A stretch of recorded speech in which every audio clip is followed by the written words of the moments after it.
Hello and welcome back to our channel. In today's video, we will try to understand if Asian Paints is abusing its market dominance, being a monopoly business and being a bully. Asian Paints is a behemoth. In the decorative paints segment, they have a market share of 50%, which is insane.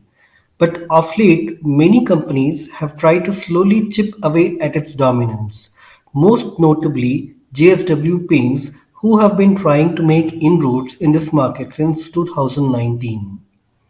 For the uninitiated, JSW Paints is part of the 13 billion JSW group. They made the money in steel and have been foraying into other domains in a bid to diversify away from steel. But when they tried dabbling with paints a few years ago, they hit a roadblock: Asian Paints. They alleged that the company was trying to stall its growth and lodged a formal complaint with the Competition Commission of India. But wait, what exactly did Asian Paints do? So let's understand. Well, let's start from the top. The year was 2019. 3 years after announcing its intention to sell paints in India, JSW Group sets aside 600 crores to formally begin its expansion. It reaches out to paint dealers in Bengaluru and Hubli, a city in Karnataka. It sends its sales reps to explain the business, the special features, the incentives, and all that. They even offered a very unique selling proposition, something called any color one price. Okay, so imagine going to a dealer and choosing a shade of paint. You will see thousands of options and hundreds of different coats. It can all get very confusing very quickly. And since we are all value conscious, we will probably pick the cheaper alternative even if we don't like the color. And JSW Paints wanted to change that. They wanted to offer the same price for all 1800 shades. It even called differential pricing strategy a tactic employed by other paint companies, primarily Asian Paints and Injustice. Anyway, the dealers were convinced. JSW Paints began accepting advance payment from these dealers and promised to supply the paint soon enough. Now, here's the thing: the dealers were crucial to its success. They are the ones selling paint to end consumers. But when JSW Paints tried fostering a relationship with some of these dealers, it seems that they were met with resistance. Some even paid the advance and backed out of the agreement later. And this is when JSW Paints made the most extraordinary allegations. Allegation number one: it says Asian Paints arm twisted dealers. Asian Paints does have the most extensive dealer network, over 70,000 to be precise. And in theory, they could force the dealer network to act in a manner that excludes competition.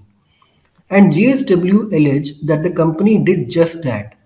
They said Asian Paints stopped extending discounts, curbed loyalty trips, and delayed supplies to dealers who were willing to work with JSW.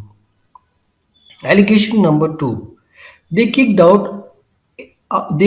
you out if you didn't comply. JSW alleges that a dealer had their dealership ID revoked out of the blue since they were willing to partner with JSW Paints. In fact, they also contended that the dealer was asked to make a written submission to Asian Paints stating that they would not deal with JSW Paints in the future. Only then did their supplies resume. Allegation number three: they even targeted warehouse operators. When a company signed an agreement with JSW Paints to operate a warehouse and stock their paints, Asian Paints allegedly stepped in to scuttle the deal.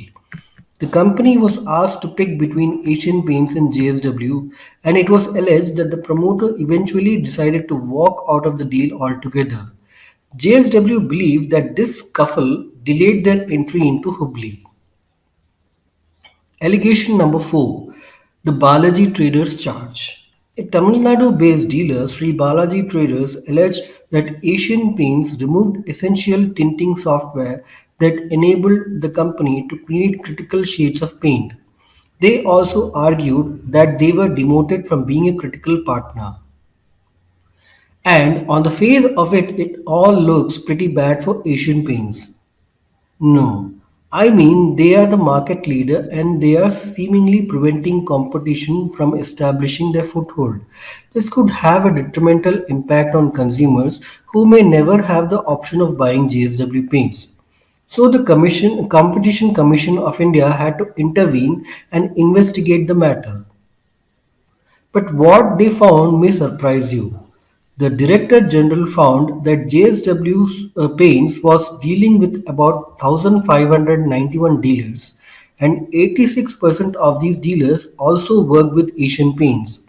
So, if it were a systematic issue, shouldn't more dealers have stopped working with Asian Paints? They also found that Asian Paints, the market leader, was able to add 1,217 dealers during 2020 and 21. But JSW managed to add 1,591 dealers during the same period. So the exclusionary tactics didn't seem to have had a massive impact on JSW's expansion plans. Also, a higher percentage of dealers discontinued their relationship with Asian Paints when compared to JSW. In relation to the net additions they made, only 15 dealers out of 1,378 allegedly common dealers came forward and leveled allegations against Asian Paints, and none of them could substantiate their claims by offering evidence. Meanwhile, Asian Paints seem to have offered considerable evidentiary support to explain their decisions, including the alleged mistreatment. And the warehouse problem in Hubli? Well, it seems that there were other logistical disputes between the warehouse owner and JSW Paints and Balaji Traders. Well, their critical retailer status was downgraded in April 2021 and not February 2021 as claimed. Finally, the Commission also noted that JSW Paints may have coerced some of the dealers to include written statements about Asian Paints' exclusionary tactics. So, yeah, well, it's entirely possible that sales folks within Asian Paints rank and file may have acted improperly in some cases. The CCI did not find convincing evidence of any wrongdoing at a systematic level. In fact, they offered Asian Paints a clean sheet. But JSW Paints doesn't seem to be in a mood to relent. Even though the CCI didn't find any evidence of wrongdoing, they did concede that Asian Paints was a dominant player. So JSW believes that dealers won't speak up since it would invite swift retribution from the dominant player. They may even be looking to take the matter to the Company Law Appellate Tribunal. So, yeah, we will just have to wait and watch out how this battle turns out. Until then, thanks for watching.